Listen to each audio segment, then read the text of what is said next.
Hello and welcome to the LaLanne Pass It On podcast, where we celebrate legacy, longevity, and living with purpose, just like Jack and Elaine LaLanne always intended. I'm here with my co-host and the real star of the show, Elaine LaLanne. How are you today, Elaine? Oh, I'm great. You always say I'm the star of the show. I think you're the star of the show. But we No. got a new star coming up. And so I want to hear about him. Tell us about it. Absolutely. Well, today we are joined by someone who knows a thing or two about honoring the past while shaping the future. Joe Sibilia is a passionate storyteller, a lifelong media enthusiast, and the voice behind Nostalgia Tonight, a radio show and podcast that brings timeless personalities, classic entertainment, and iconic cultural moments back into the spotlight. With a heart for history and an ear for engaging conversation, Joe is keeping the stories we grew up with alive and helping new generations discover them for the first time. He's also a devoted advocate of positive living, healthy aging, and celebrating the figures who've paved the way in television, music, and wellness, including our very own Elaine LaLanne, who recently appeared on his show. Joe's mission aligns beautifully with ours. Share the wisdom, celebrate the legacy, and most importantly, pass it on. Joe, welcome to the show. Greg, Lala, thank you so much. My goodness, I can't believe that introduction. I'm 29 years old and I feel like it was my eulogy or something. My goodness. Hey, Joe, you're our youngest. Yeah. Am I really? Wow. Yeah. I think it's about time we get back into some young stuff, and Strangely enough, Lala, you were my youngest on my show, so you should wear that as a badge of honor. Youngest at heart, my darling. Yes, absolutely. I'm so honored to be here. And I have to tell you, I've been interviewed a few times in my all too brief career so far, but this is the first time, Greg and Lala, that I'm interviewed by celebrities. This is really a big moment for me. So I can't wait to hear what you're going to ask me. I only hope I can live up to everything Jack, that you built me up to be. You know what Jack always used to say? You know what a celebrity is? A guy trying to find a job. So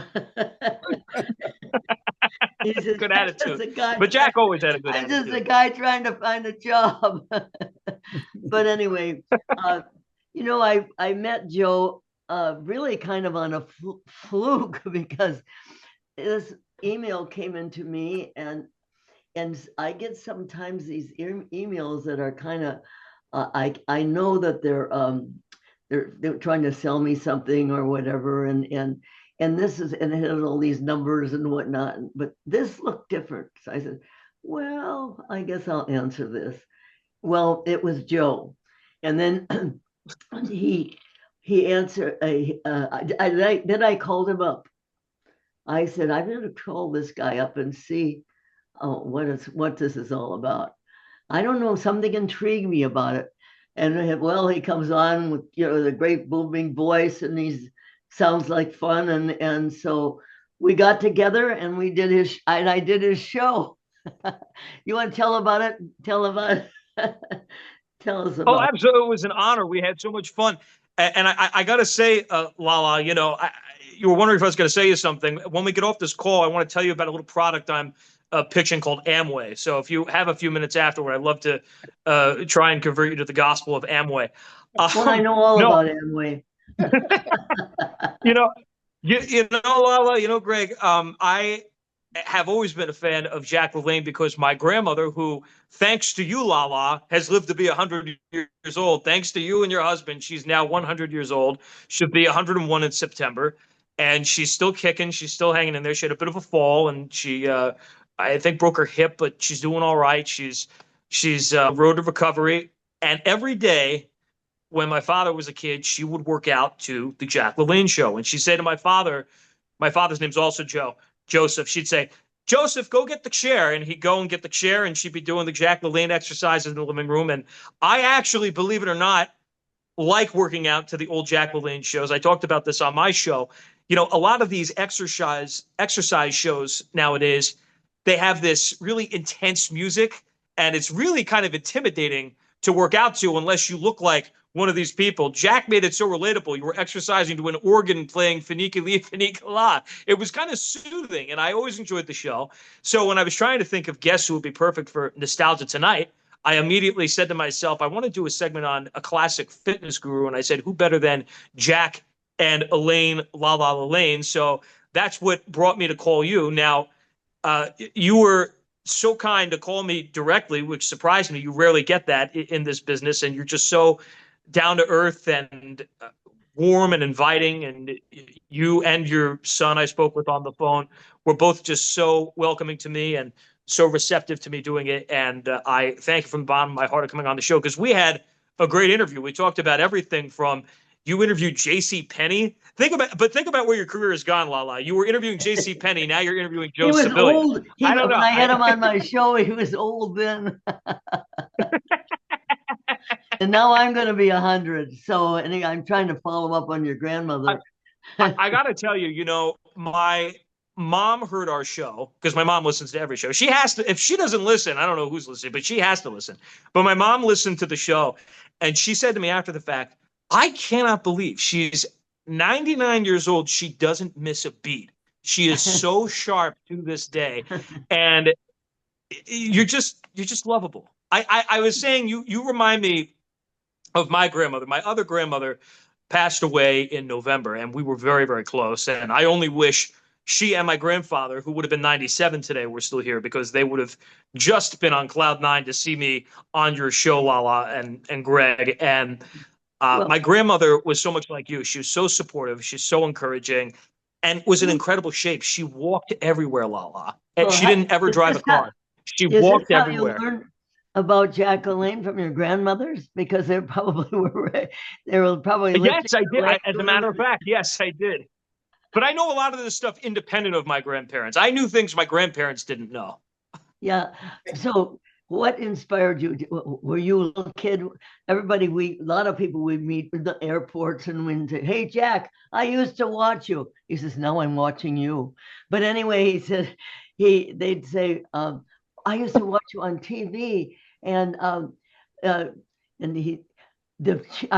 remember the chair, and he'd say, "Well, I got this card one time from this lady." She said, "I've been watching your show for 10 years, and that chair hasn't lost a pound."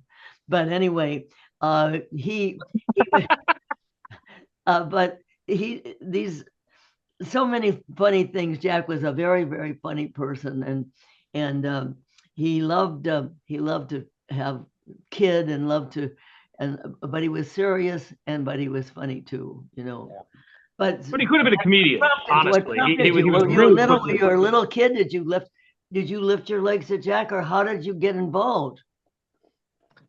I did all those things, I guess. I'm kind of a later convert of the school of Jack LaLanne. I think I really learned about him when I was older, and I suppose maybe I was in college, and I started watching his shows, and the magic of YouTube, honestly, that's the thing I think that really turned me on to Jack LaLanne's work and his exercise programs, because so much old television, classic television, is available on there. And thanks to his YouTube channel, which I know that you and your family run, it's accessible to generations and generations of new fans. So that was probably, I would say, and of course, my grandmother. I mean, she's 100.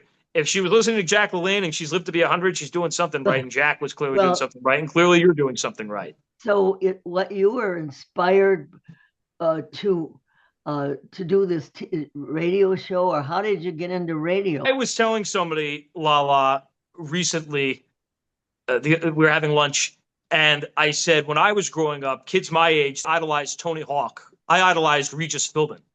And there weren't too many young guys on the playground who thought Regis Philbin was the cool thing. I did, and I was just a big fan of people like Regis, like Bob Barker, later Johnny Carson. I became a very big fan of, and I was always drawn to the world of broadcasting. And I was debating what I wanted to do. I knew I wanted to go in show business in some capacity. I had some interest in animation. I thought maybe about pursuing that career path.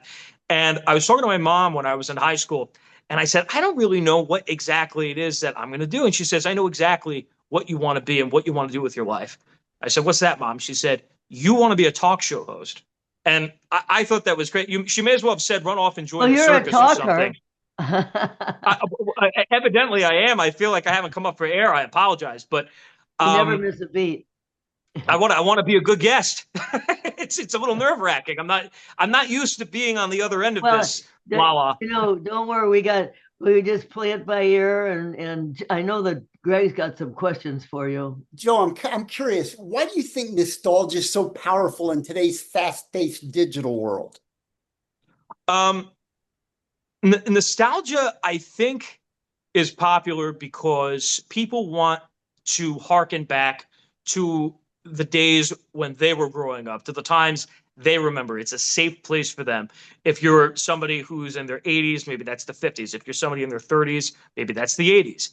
And people like to go back to that safe place or that safe space that made them feel safe and made them feel comfortable when they were growing up before you become an adult and all of the reality of the world sets in. And I think that's the escape for a lot of people. Things always seem better. You look back on things with rose-tinted glasses.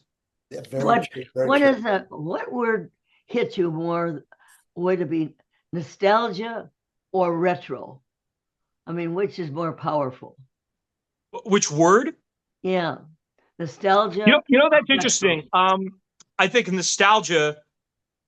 That's a good question. I never thought about that. I think retro sounds. The reason I want to know is because I think I have the word for it, Lala.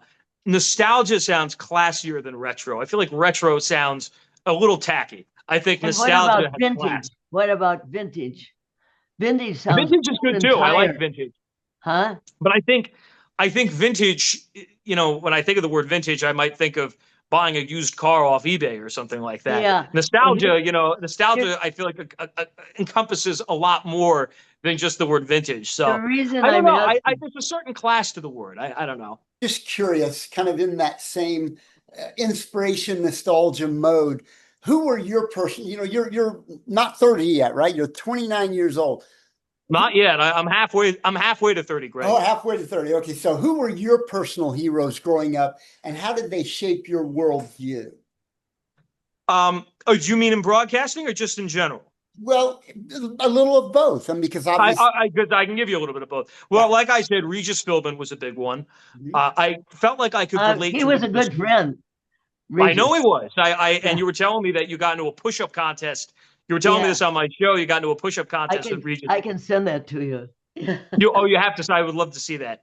No, Regis was somebody I grew up watching and just related to so much. He was aggrieved at the world. I always felt kind of aggrieved at the world. I was 9 years old and I was kind of a little old man like Regis was at that point. Regis was probably about my grandparents' age and he was just so funny. He was hanging out with all the stars. He sang. I related to Regis in a lot of ways, not to compare myself to the great Regis, but I could relate to him and his talents because I felt like I possessed something of a similar skill set as a kid to Regis. And it was a mission of mine for many years to land an interview with Regis. When I was in college, I was hosting a radio show and I tried mightily to get an interview with Regis and it never quite panned out. But when I was working in Philadelphia at a radio station, I thought to myself, I said, you know what? Regis isn't getting any younger. I just want to tell him, like he wanted to tell so many people in his life, Bing Crosby, Dean Martin, a lot of these people wanted to tell them what they meant to him. And I said, I want to do that for Regis. So I wrote him a letter.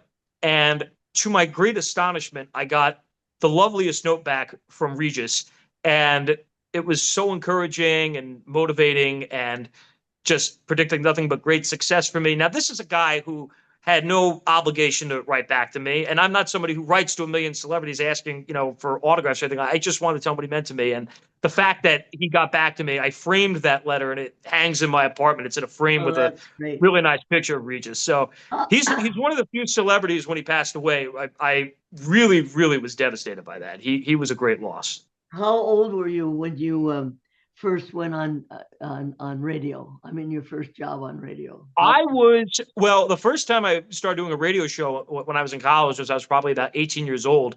And then I actually got my start in New York because I work with Joe Piscopo producing his morning radio show on the same radio station my show airs on. And the way I met Joe and broke in New York was when I was going to Hofstra University. They were having the Trump-Hillary debate there. And I was walking around the campus. I was a debate volunteer. And I stopped to look at the clock and I looked down and I see this guy wearing sunglasses and a suit eating sushi. And I realized that's Joe Piscopo. So being the fan of nostalgia that I am, and I love Frank Sinatra, I'm a singer. Joe sings, he was on the radio. I love radio. Said I have to go up and introduce myself. So Joe and I struck up a really nice conversation. And then he pulled out his phone and took a selfie with me and gave me his email address and said, send me a photo and I'll send you the picture. So I ran back to my dorm, sent him an email, and the next day on his show was just so kind and complimentary toward me. And that turned into me doing an internship with Joe Piscopo. So I broke in doing that as an intern. And then when I graduated from Hofstra in 2018, I took a job at a radio station in Philadelphia. I was there for about 2 years. And then I came back to New York to take over as the executive producer of his show. And then I started hosting my show on AM 970. So that's how it all worked out, Lala. Wow. Did I answer your question? I'm sorry. I tried to make that as concise as possible. Yeah, I know Greg has a question. Yeah, no, that was perfect, and you summed it up real nicely. I think that was beautiful. Let me ask you this: you recently interviewed Lala, and I'm Yes. curious, what about your interview with her stood out to you the most? Well, like I said, it's rare that you find somebody who's of Lala's age that is just so sharp, so with it, so funny, and just how open she was. I thought that Lala was a great guest. I mean, Lala has been in television. I don't think this is any secret. My first job was 1948. I was going to say 1948. So before you were a twinkle, such a long you time. weren't even a twinkle in anybody's eye. My parents weren't a twinkle in anyone's eyes then, Lala. They weren't born until 1962. So needless to say, yeah, I was just so struck by how great you were on the air, and it speaks for experience. And that's something that you can't knock because experience counts for a lot, especially in this business. And Lala, you were just as polished and professional and entertaining. You are like a dream talk show guest. When you want to interview somebody, you want somebody like Lala LaLanne, who's funny, quick-witted, has stories, and knows how to tell a great story. Well, I was impressed with you, the way you handled it. I've been interviewed by, you cannot believe how many interviews I've had in my lifetime, including Howard Stern. And I've on radio the first time and on a show many times. I've told this story many times, but this was on his TV show, radio and TV show. The first time I was on with him was 1986 when I wrote my first book. But so Jack and I are on the show with him, and he looks me up and down and he goes, pretty good. How often? And I said, nearly every day. And Jack goes, nearly on Monday, nearly on Tuesday. He says, what are you trying to do, Jack? Take away my show?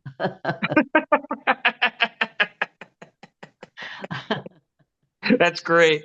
Yeah, but I said, if I can handle Howard Stern, I could handle you, Joe. I think I'm pretty easy when it comes to interviews, Lala. I'm not. And that's something that I took away from people like Regis, like Johnny Carson, and Howard Stern is amazing at what he does. But I want nothing more than to make the guest look good. I want to make you shine, and I want to make you the star of your segment. And with you, that's really easy. You're the type of guest I can just sit back and say, ready, set, go.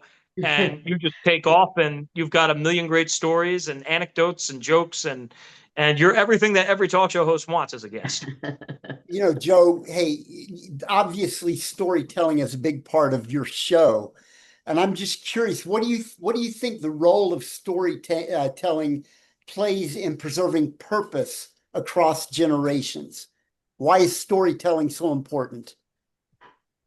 Storytelling, I think, has been of the utmost importance since the beginning of time. I mean, Think of all of the oral traditions and histories. You look back to something like the Bible, not to get real deep here, but seriously, I mean, storytelling is how we preserve our history. It's through our stories. And without storytelling, where would we be? We would have no sense of what came before us. So storytelling is vital to our history as not just a country, not just as a world, as a society. You need storytelling. So storytelling is vital, I think, in every area and aspect of life. That's how you preserve. I mean, think about, relatives that you have that you probably never heard of because no one's telling their stories. These stories need to be told because otherwise you're forgotten with time. And fortunately, with the way media is now, hopefully more and more of people's stories will be preserved. I mean, there's so many. I don't know who my great grandmother or grandfather was, but I would love to know. I'd love to know more about them. And it's a shame their story isn't there. So we need storytelling to keep our legacies alive.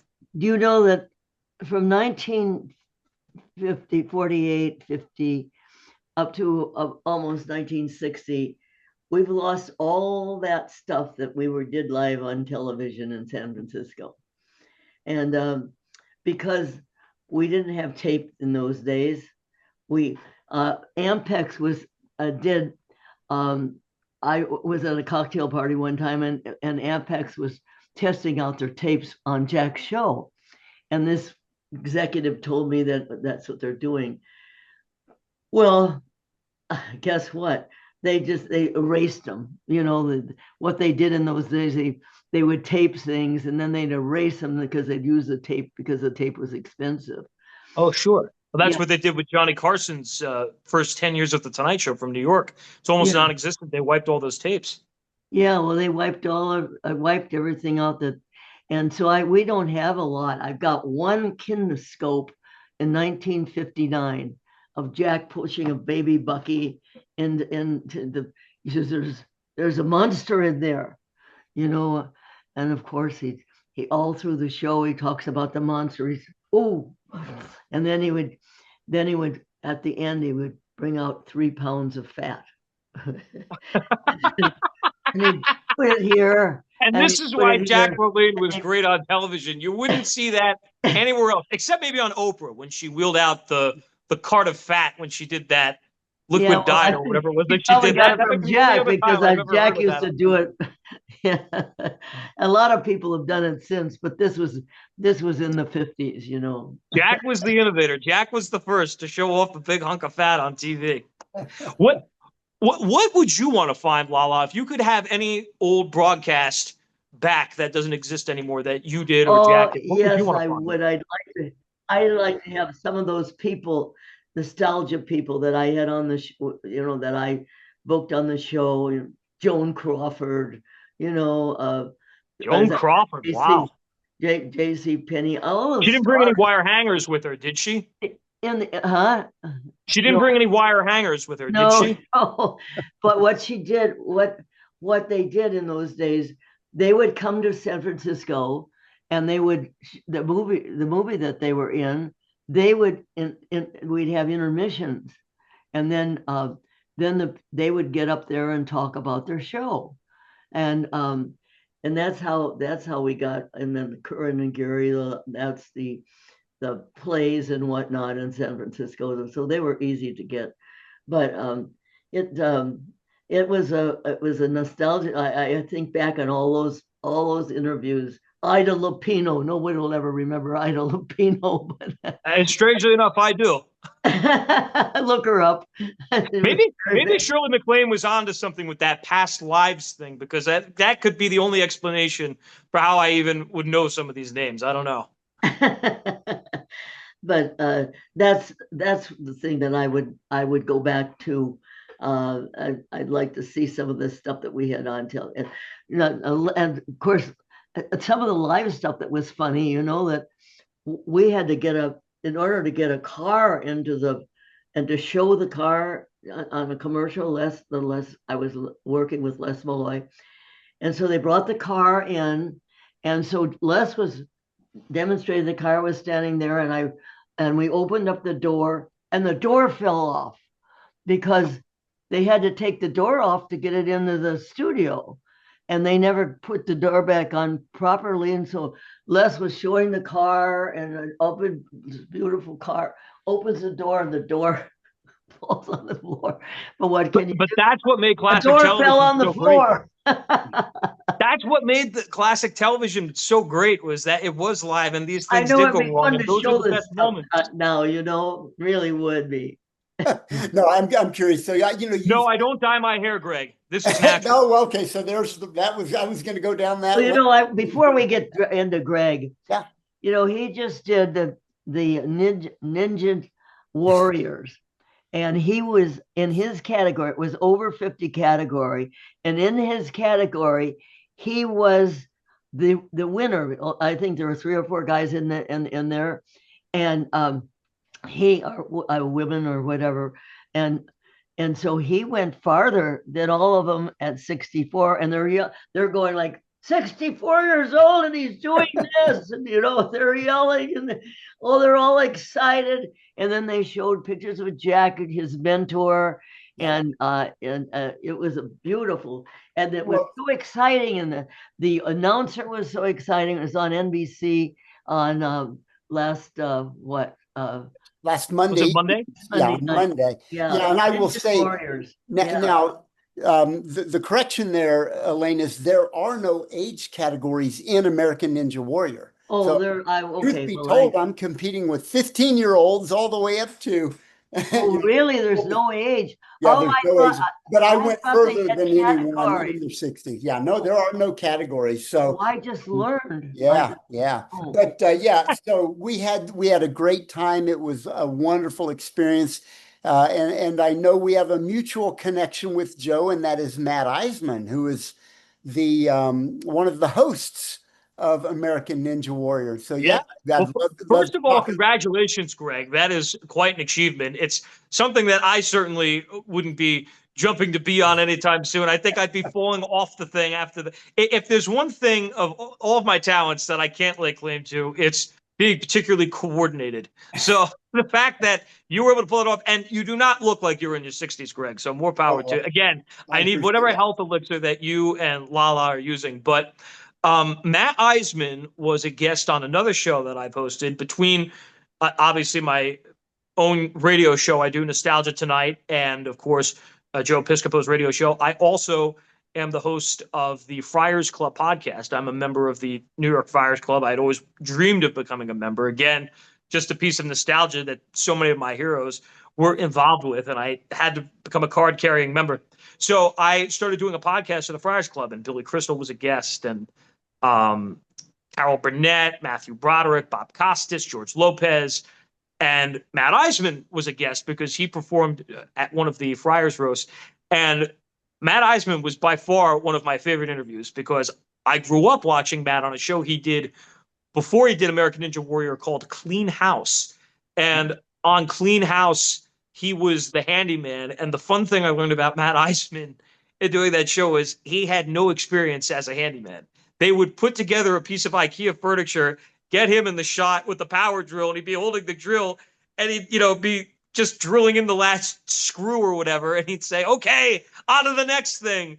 And they do it all over again, assemble the IKEA furniture, and they'd be just showing him putting the screw in with the power drill. He is one of the funniest and nicest guys. And you talk about people that make me nostalgic. Matt Eisman was one of them. I am a big fan of his and his work.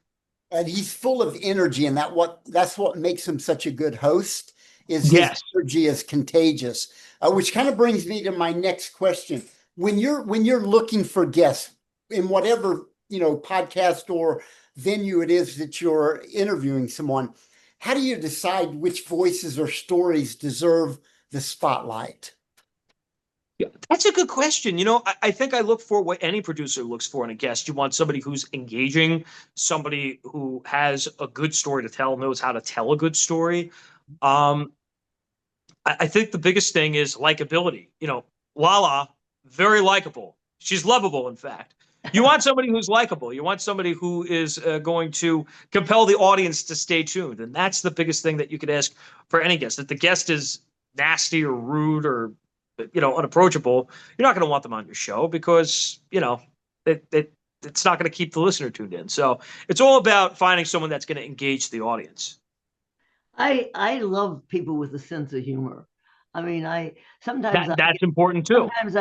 Sometimes I'm doing something and I'll think of something and I'll laugh out loud because I thought I was funny, but Oh, you are nobody funny. was there, only me.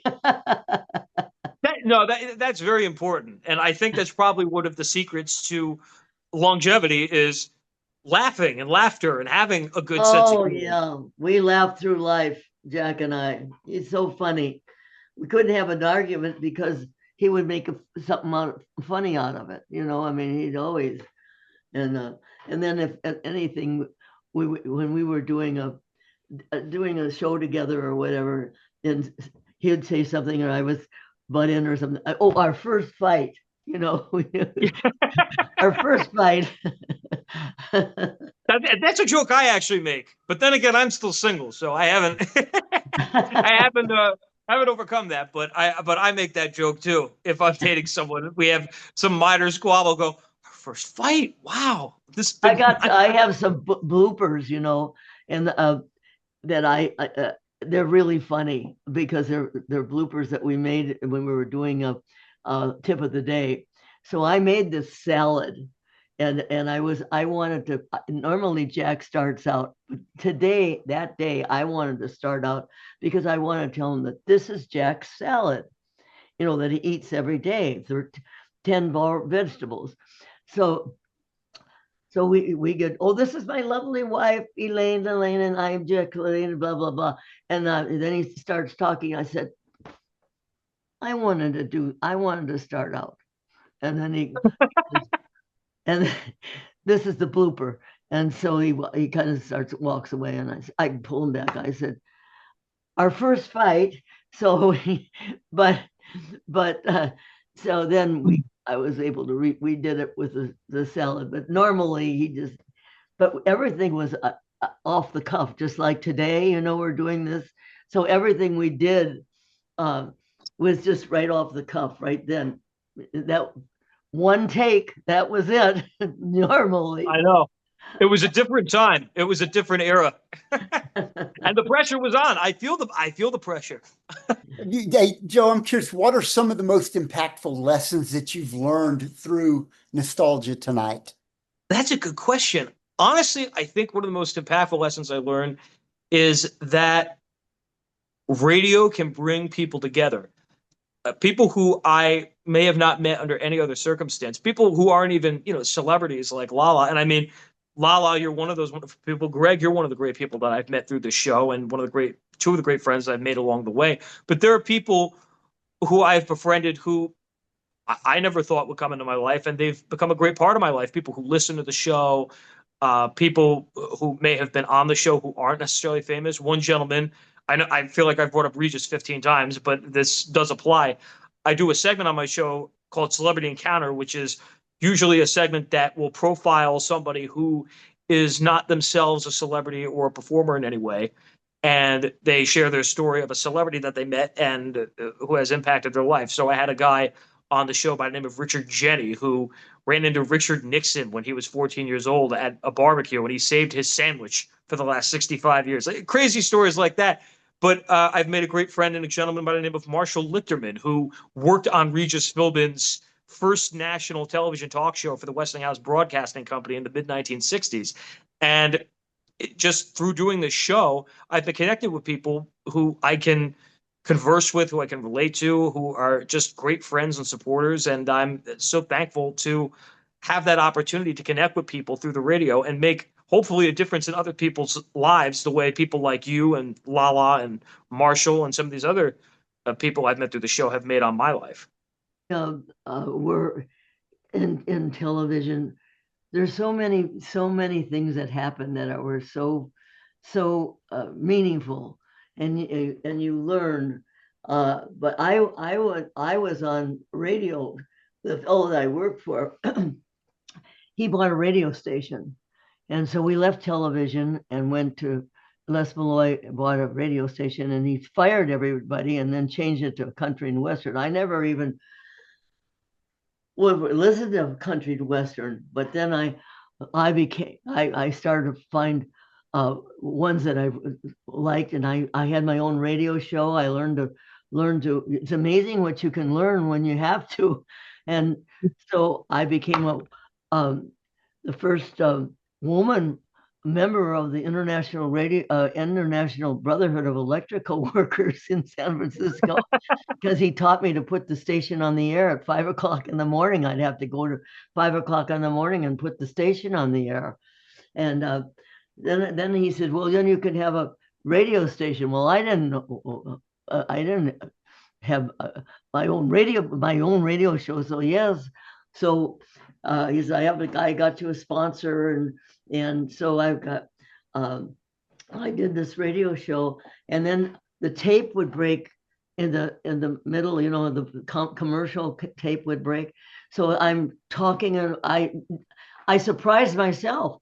I'm fixing the tape as I'm talking, and I don't even know what I said, but anyway, people liked it, and it's just being.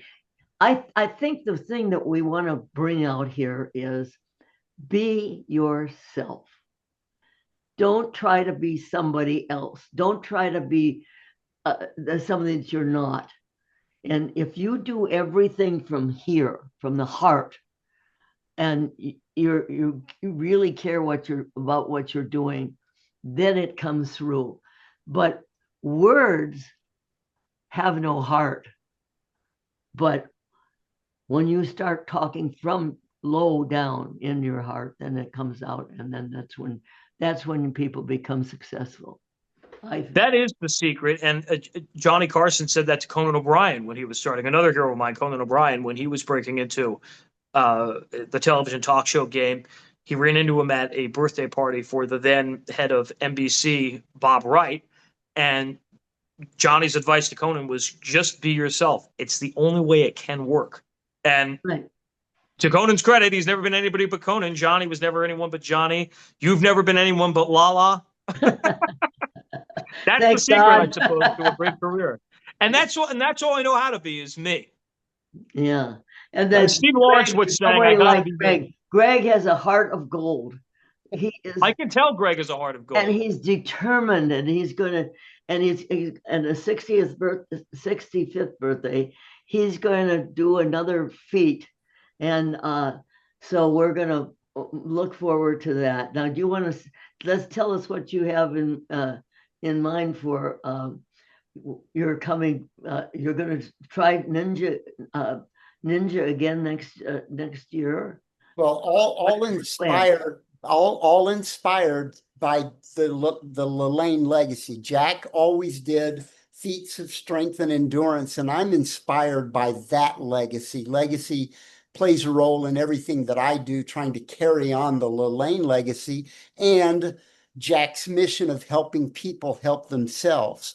So for the 65th, my 65th birthday this fall, what Jack did was he swam pulling 6,500 pounds in a boat in Japan, handcuffed and shackled.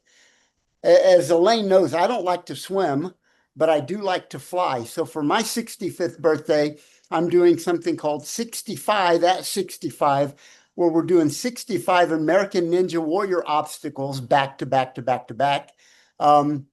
Again, just to celebrate the legacy of Jack LaLanne and to show people that age is not a limit, and that you can, if you put your mind to it. Because what was it that Jack said?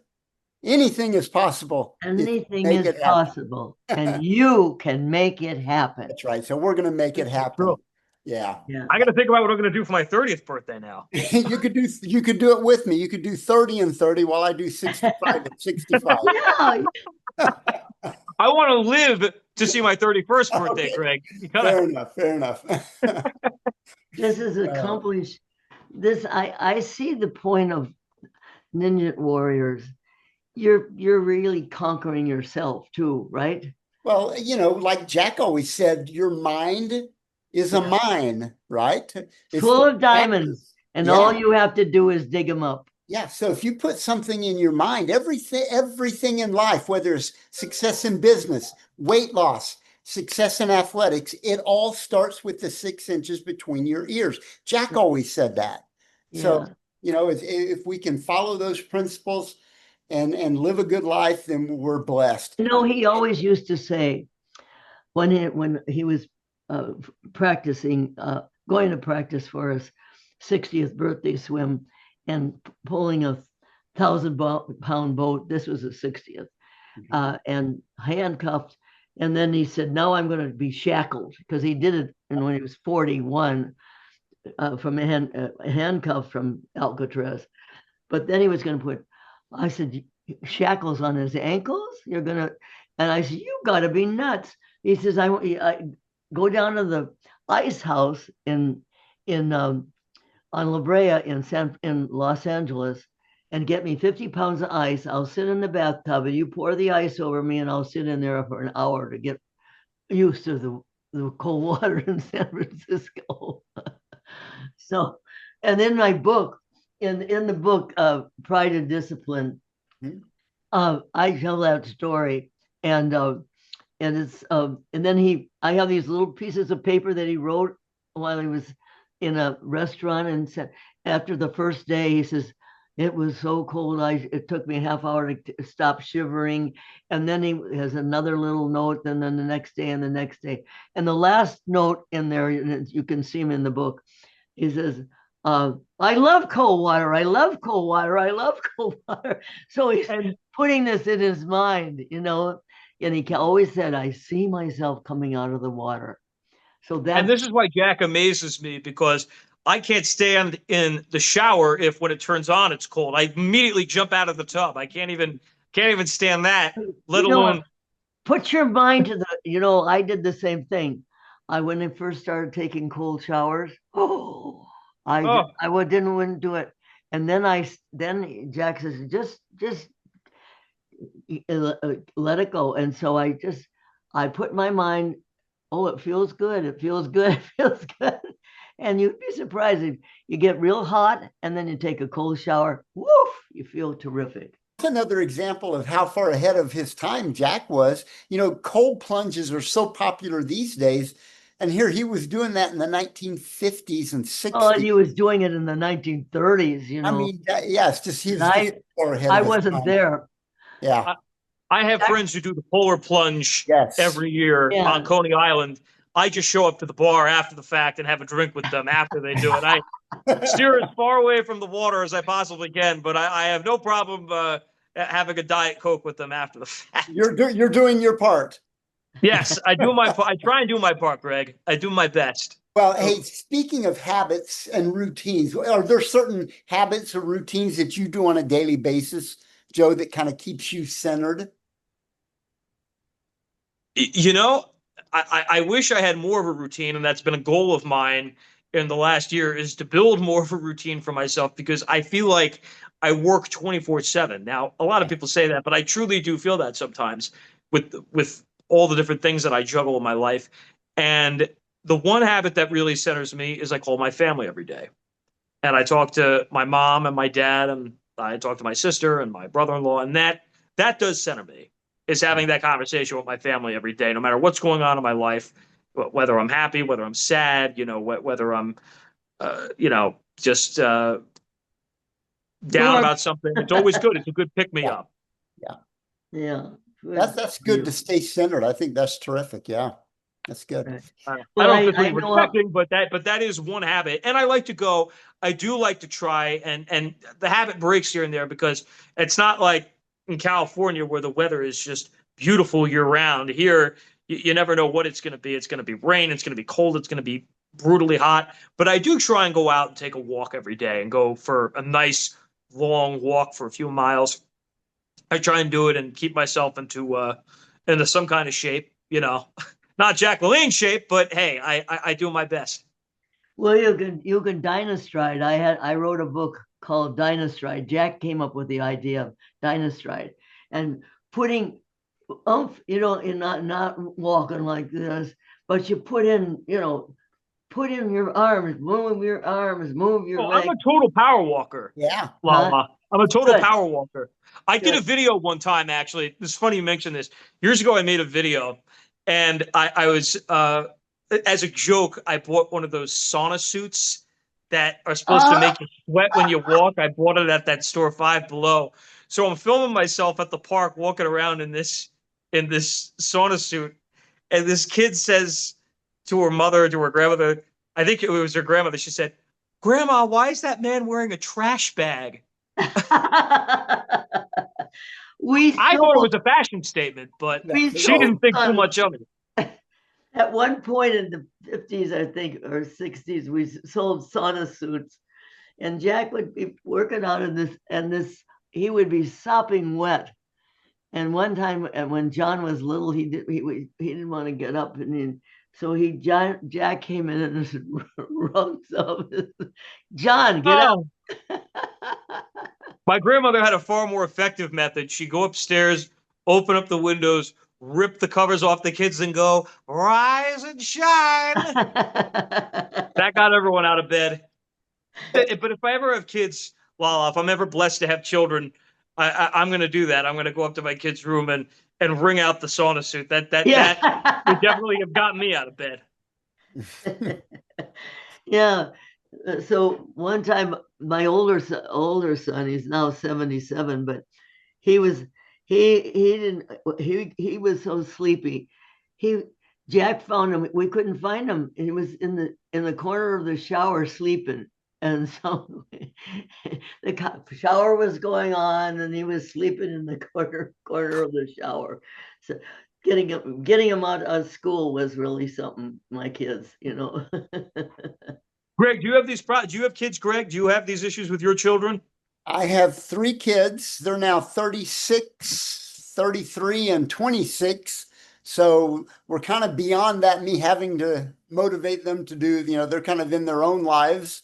Not always the case. That's true. That's true. I guess I'm fortunate there, but no, I don't have to do that. Maybe used to in the old days, but haven't had to do that in a while. Thank goodness. You've got something to look forward to. That's right. Yeah. Someone to love, something to do, and something to look forward to. That's one of my favorite sayings. Yeah. I'm looking for someone to love. I'm looking for the right woman. And once I find her, I have something to look forward to, and that's getting the kids out of bed and out the door. Hang on to that sweat. Save that sauna suit. That's right. That's right. I'm going to shift gears a little bit here, Joe. By all means. I'm going to ask you 3 quick questions, okay? And I don't want you to think too much. Just answer this just right out of the top of your head. What's your favorite decade in entertainment history? I would say my favorite decade would have to be the mid 1950s to the mid 1960s. Okay. I think that you had all of the best of the best. You had the beginnings of television. You had the Rat Pack. You had the emergence of Johnny Carson. You had Steve Allen in there. You had Jack Parr. You had the heyday of Las Vegas. You had big band music still in full swing, and yet you also had the emergence of rock and roll and figures like Elvis Presley and entertainers of that ilk. So I would definitely say the mid 50s to the mid 60s, like 55 to 65. Yeah. Okay, so in that time frame, let's stay in that time frame. What's one TV show from that time frame that you would bring back to modern audiences? Oh, geez, that's a good question. The Jack LaLanne Show. Well done. I set you up for that well one, done. Didn't I?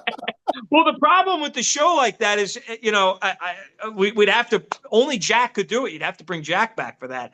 I think a show like, I don't know. You know what show I'd bring back? I know exactly what show I'd bring back. There was a show that Jackie Gleason hosted. This is deemed one of the worst TV shows in the history of television. It was a game show that lasted 1 episode. It was called You're in the Picture. Have you ever heard of the show, Greg, Lala? Heard of it. You're in the picture. Yeah, have you heard of the show, Lala? No? Yeah, I don't remember. So, the premise of the show was Jackie Gleason was the host, and he'd sit off to the left of the stage, or I guess stage right, and there would be a panel of, I don't know, maybe 5 celebrities. On this particular panel was people like Pat Carroll and Arthur Treacher of Fishing Ships fame. and Jan Sterling, and I think Pat Harrington Jr. was on the panel, and they would put their heads through this big tableau that would have a cartoon portion on it. Like if you go someplace and they have the holes cut out on the big painting or the picture or whatever, and you put your hole in and have your picture taken, that's what they were putting their head in. They were putting their face in the hole of this tableau, and they had to try and guess what the picture was. And that is a show that was a tremendous bomb. It lasted one episode, and the next week, Jackie Gleason went on in the time slot that You Were in the Picture aired and did something like an hour-long apology for doing the show.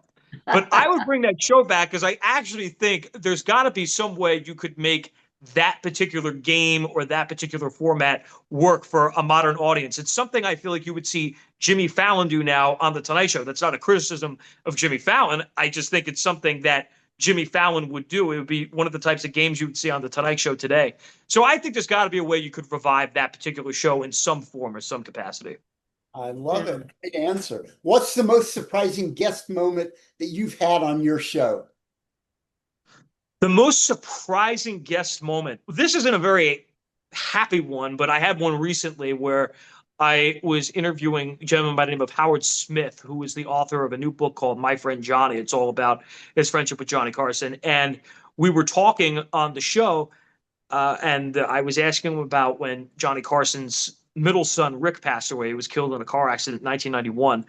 And Howard, to my shock, broke the news on my show that John's son, his oldest son, Chris, had passed away. And that caught me quite by surprise. It ended up getting an enormous amount of attention, which surprised me. It was in People magazine, it was in the New York Post, it was in Men's Journal and Daily Mail, all these different publications. So that was a big surprise to me. That I answered your that very day, or the next day is the day that you had emailed. I don't know the power of my own publicity, but I wish the story weren't such a sad story, but that was a guest moment that did catch me quite by surprise. I was really shocked to hear that, and it was disheartening to hear, but it did surprise me. Yeah. And that's kind of like, live TV. It's in the moment, and it's real, and it's authentic, and I mean, it's just real life. So that's the second most surprising was Lala said yes to doing my interview. But that wasn't the reason I called you. It wasn't this.